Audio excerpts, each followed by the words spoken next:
Hello everyone, this is Anitha Sakthi. இது எதிர்பார்த்த காதல் எபிசோட் நம்பர் 30. வாங்க இன்னைக்கான எபிசோட்குள்ளே போயிடலாம். மிஸ்டர் லீன்ற பையனுக்கு அலர்ஜி வந்ததுனால நம்ம ஹீரோயினி ஒரு சொல்யூஷன் சொல்லியிருப்பாங்க. அதோடு நிறுத்தாமல் அவங்க வீட்டில் இருக்கிற டிஃப்ரெண்ட் வாட்டர்ஸை எடுத்துகிட்டு வர சொல்லியிருப்பாங்க. அந்த சாம்பிள்ஸ் எல்லாம் செக் பண்ணி அதில் சில்வர் நைட்ரேட் இருக்கான்னு சொல்லிட்டு கண்டுபிடிச்சிட்டு இருப்பாங்க. அப்போ ஒரு வாட்டரை இது எங்கேருந்து எடுத்துகிட்டு வந்தீங்கன்னு கேட்கும்போது, இது பக்கத்தில் இருக்கிற காவா, அங்கே ஓடுற காவாலேருந்து எடுத்துகிட்டு வந்தேன்னு. ஐயோ, முதல்ல இதை பிடிங்க, அடுத்த வாட்டரை செக் பண்ணுவோன்னு சொல்லிட்டு ஒவ்வொரு வாட்டரை செக் பண்ணிகிட்ருப்பாங்க. ஃபைனலாக ஒரு வாட்டரை செக் பண்ணும்போது ரிசல்ட் கிடச்சிரும். இந்த பேப்பர் சேஞ்ச் ஆகுது அப்படின்னா இதில் சில்வர் நைட்ரேட் இருக்குது.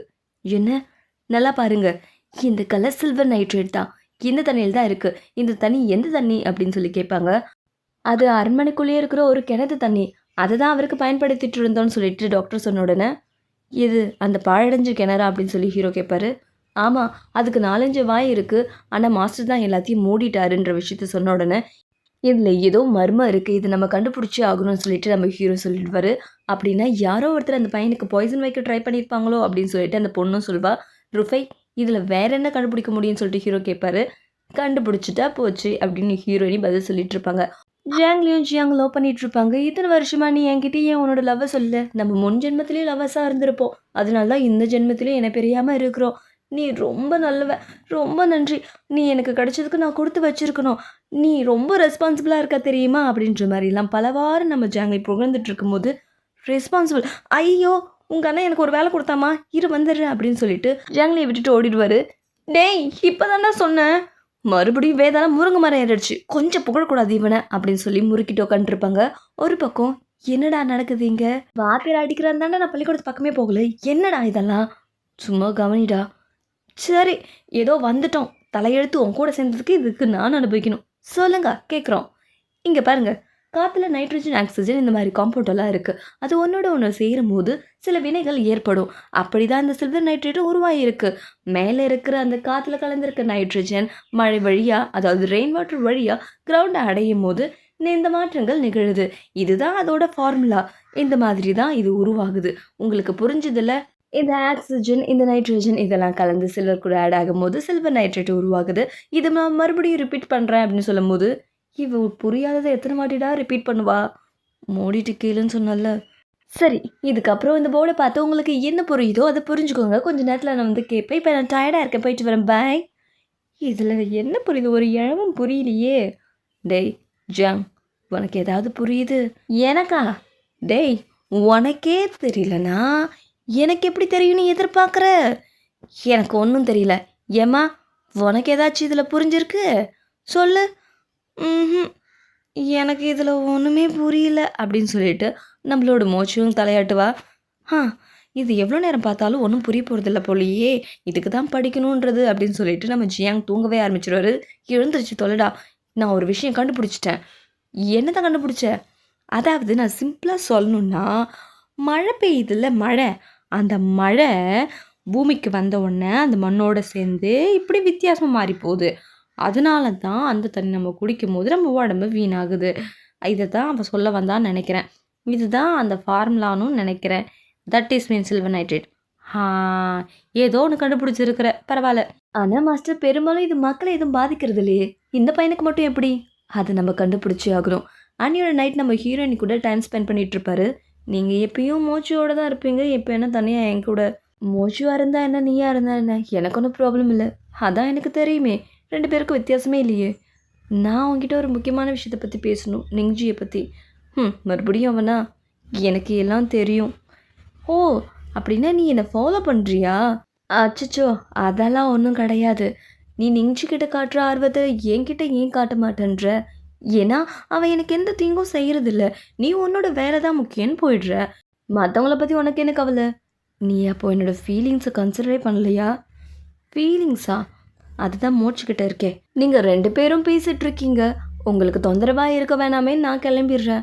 என்ன இருந்தாலும் நான் பழசு தானே. ஏன் இந்த மாதிரி புரியாத மாதிரியே பேசிகிட்ருக்க? நீ அவனை மீட் பண்ண போகிறன்றதை என்கிட்ட சொல்லிட்டு போகலாமே. சொல்லிட்டு போனா நீ என்னை விட்டுருவியா என்ன? கண்டிப்பாக விடுவேன். நீ என்னை தப்பாக நினச்சிட்ருக்க. நீ உண்மையை சொன்னால் நான் கண்டிப்பாக உன்னை அனுப்பி தான் இருப்பேன். ஆமாம்மா, நல்லா அனுப்பியிருப்ப. சரி சொல்லு, அப்படி நெஞ்சுக்கிட்ட நீ என்ன தான் பேசிகிட்ருக்க? அப்படி என்ன சேட் பண்ணுறீங்க? உன்னை பற்றி தான். என்னது, என்னை பற்றியா? என்னை பற்றி என்ன, உன்னை சுற்றி இருக்கிற பீப்புள் எப்படி இருப்பாங்கன்றத பற்றி முழுசாக உன்னை விட அவருக்கு தான் தெரிஞ்சிருக்கு. ஸோ எனக்கு நம்பிக்கை கூறியவரும் அவர் தான். அதனால அவர்கிட்ட ஐடியா கேட்க போயிருந்தேன். ஏன்னா நான் சொல்கிற வார்த்தைகளை அவர் மட்டும்தான் ஆர்வமாக காது கொடுத்து கேட்பாரு. அதனால தான். நீ ஏன் இந்த மாதிரியெல்லாம் நடந்துக்கிறேன்னு எனக்கு புரியல. நீ எதா இருந்தாலும் என்கிட்டயே பேசலாமே, அவன்கிட்ட போக வேண்டிய அவசியம் என்ன? ஏன், அதனால் உனக்கு என்ன பிரச்சனை? நான் முன்னாடியே சொன்னேன், அவனையும் உன்னை சேர்த்து வச்சு பார்க்கும்போது எனக்கு ஜெலஸ் ஆகுதுன்னு. ப்ளீஸ் இதை அவாய்ட் பண்ணிக்கோ, அவனை பார்க்காத. சரி, நான் அவனை பார்க்கல. ஆனால் எனக்கு தெளிவான ஒரு விஷயம் தெரிஞ்சாகணும். என்னோட ரிக்வஸ்ட்டை நீ ஏற்றுக்க. உண்மையுமே உனக்கு என்ன வேணும்? எனக்கு புரியல, நீ என்னத்தை கேட்குற? நான் உன் லைஃப்பை பற்றி கேட்குறேன். உனக்குன்னு ஒரு தனிப்பட்ட லைஃப் இருக்குது, அதை நீ பார்க்க வேண்டாமா? இப்படி வேலை வேலைன்னு சுற்றிட்டு என்னையும் கன்ஃபியூஸ் பண்ணுற. நீ என்னெல்லாம் பேசுகிற, எனக்கு ஒன்றுமே புரியல. புரிஞ்சுட்டா தான் நான் எனக்கே போயிருப்பேனே. அதாவது நான் என்ன சொல்ல வரேன்னா, நம்ம வாழ்வில் சாவிலையும் ஒரு ஆள் கூட இருக்கணும். அது யார்? அது சொல்லணும். அது நீ யோசிச்சு சொல்லு அப்படின்ற மாதிரி நம்ம ஹீரோனை கிளம்பிடுவாங்க. இவ ஏன் இப்படிலாம் பேசிட்டு போகிறா? நம்ம லவ் இவளுக்கு புரியலையோ? சொல்ல வேண்டியெல்லாம் சொல்லிட்டோம். இன்னும் கொஞ்ச நாள் தான் நம்மளோட உலகத்துக்கு போயிடுவோம். அப்புறம் எக்ஸாம் அட்டன் பண்ணுறோம். நம்மளோட லைஃப் அப்படியே போயிடும். ஆனாலும் என் மனசு ஏன் வலிக்குது? ஒரு மாதிரி இருக்குது. ஏன் இங்கே எல்லாருமே அவங்களோட லைஃப்பை சந்தோஷமாக வாழற மாதிரி எனக்கு தெரியுது. என்னோடய லைஃப் மட்டும் இப்போ ரொம்ப டல்லாக போகிற மாதிரி தெரியுதே அப்படின்னு சொல்லி யோசிச்சுட்டு இருக்கும்போது அவங்கவுங்க பார்த்து காமிச்சிட்ருப்பாங்க. நம்மளோட சேனலுக்கு கூட ரொம்ப சந்தோஷமாக இருப்பா. நம்மளோட ஹீரோ அவரோட கடமைகளை செஞ்சிட்ருப்பாரு. நாம் தான் ஃபீல் பண்ணிகிட்ருக்கோம் போல். ஏன் இதே லைட்டாக பெயினாக இருக்குது. அதுக்கப்புறம் நம்மளோட நெஞ்சியை காமிப்பாங்க. நெஞ்சு ரொம்ப சோகமாக இருப்பார். அவருக்குள்ளே ஒரு ரகசியம் இருக்கும். அந்த ரகசியம் வெளிப்படுற நேரம் எதையும் யோசிச்சுட்ருக்காதீங்க, இது குடிங்க. கொஞ்சமாச்சும் உடம்புக்கு தெம்பு வேணும்ல, இந்த சூப் எடுத்து குடிங்க ஃபஸ்ட்டு. இல்லை, எனக்கு இந்த சூப் வேண்டாம். நான் உன்கிட்ட முக்கியமான விஷயத்தை பற்றி சொல்லணும். நீ இங்கேருந்து போயிடு, அதான் கரெக்டு. ஏன் இப்படி சொல்கிறீங்க? எப்போ வேணால் சங்கியோ படைகள் இங்கே வரலாம். இல்லை, நான் உங்களை விட்டு போக மாட்டேன். சொன்னால் புரிஞ்சுக்கோ. நீ இங்கேருந்து கண்டிப்பாக போயாகணும். இல்லைனா என்னோட சேர்ந்து நீயும் மாட்டுவ. உனக்கு சொல்கிறது புரியுதா இல்லையா? இத்தனை வருஷம் எப்படியோ கடந்துட்டோம். இதுக்கு மேலே மறைக்க முடியாது. நீ உன்னோட வீட்டுக்கு திரும்ப போ. அதுதான் நம்ம 2 பேருக்கும் நல்லது. அட்லீஸ்ட் நீ ஆச்சு பாதுகாப்பாக இருப்பல்ல. உன்னோட லைஃப் நீ பாரு, அதுதான் எனக்கு முக்கியம். என்னோடய லைஃப்ன்றதே நீங்கள் தானே. உங்களை விட்டு நான் எப்படி போகிறது? என்னால் உங்களை விட்டு வாழ முடியாது. ப்ளீஸ் புரிஞ்சுக்கோங்க. நீங்கள் இல்லாமல் என் வாழ்க்கை ஃபுல்லாகாது. ஆனால் நமக்கு வேறு வழி இல்லை. சங்கையோ நம்மளை நெருங்கிட்டே இருக்கான். ப்ளீஸ் புரிஞ்சுக்கோ. அதுக்கப்புறம் மோச்சுவை நம்ம ஹீரோயின் சந்திக்க வந்திருப்பாங்க. என்ன மேட்டர்? எனக்கு இவ்வளோ கவனிப்பு? ஏதாவது விஷயமா? ஆமாம், முக்கியமான விஷயம். செங்கையோவை பற்றி பேசணும். செங்கையோ மாஸ்டரை பற்றியா? என்ன விஷயம்? அவரை பற்றி பேசுகிறதுக்கு என்ன இருக்குது? எனக்கு புரியல. ஒன்றையும் செங்கையோ பற்றியும் பேசணும். ஐயோ, நீங்கள் ஏதோ தப்பாக புரிஞ்சிட்ருக்கீங்க. இல்லை, நான் கரெக்டாக தான் புரிஞ்சுருக்கேன். நீங்கள் என்ன தான் சொல்ல வரீங்க? உங்களுக்குள்ளே இருக்க ஃபீலிங்ஸை வெளிக்கொண்டு வரணும்னு சொல்கிறேன். அது எல்லாருக்குமே நல்லது. நீங்கள் சொல்ல வரதை கொஞ்சம் ஸ்ட்ரைட்டாக சொல்லுங்களேன். உங்கள் 2 பேருக்குள்ள லவ் பற்றி பேசுகிறேன். லவ்வா? ஆமாம். அப்படின்னா எனக்கும் மாஸ்டருக்குள்ள லவ் இருக்குது, அவர் என்னை விரும்புகிறாருன்னு சொல்ல வரீங்களா? இப்படி ஒன்று இருக்கிறத அவர் என்கிட்ட வெளி காமிச்சிக்கிட்டதே இல்லையே. அப்படின்னா அவருக்கு என் மேலே ஃபீலிங்ஸ் இருக்குன்னு சொல்ல வரீங்களா? கண்டிப்பாக இருக்குது. அது அவருக்கே தெரியாமல் கூட இருக்கலாம். இப்போ பாரு, ஜியாங் பல வருஷமாக சாங்ல லவ் பண்ணிட்டு இருந்தான். வெளியில் தெரிஞ்சுதா? இல்லைல்ல. ஓ, ஒரு வேளை நான் கேட்டு அவர் மறுத்துட்டாருன்னா? அப்படியெல்லாம் சும்மா விட்டுறத. ஃபோர்ஸ் பண்ணி அவருக்குள்ளே இருக்க லவ்வை வெளியில் கொண்டு வா. அதுக்கப்புறம் நம்ம பணியாள்கிட்ட இதை கொண்டு போய் சீஃப் மினிஸ்டர்கிட்ட கொடுத்துருங்கன்னு சொல்லிட்டு ஒரு புக் கொடுப்பாரு. அப்புறம் மாஸ்டர் பனிப்பெண் ஓரியில் என் கூட தான் தங்கியிருக்கா. ஸோ நம்ம லேடி தனியாக தான் இருப்பாங்க. ப்ராப்ளம் இல்லையே? இல்லை, நான் பார்த்துக்குறேன், நீ போ. நன்றி மாஸ்டர். அப்படின்னா ஓரியோ இல்லாமல் நம்மளோட ஆள் தனியாக தான் இருப்பாள். நம்மளோட ஃபீலிங்ஸை சொல்லிட வேண்டியதான்னு சொல்லிட்டு ஆசாசியன் நைட்டு நம்ம ஹீரோயின் ரூமுக்கு வருவார். அந்த இடத்துல ஹீரோயின் இருக்க மாட்டாங்க, மூச்சு தான் இருப்பா. அவள் எங்கே போயிட்டா? நீ இங்கே என்ன செஞ்சிட்ருக்க? அவங்க தான் பேசணும்னு கூப்பிட்டாங்க.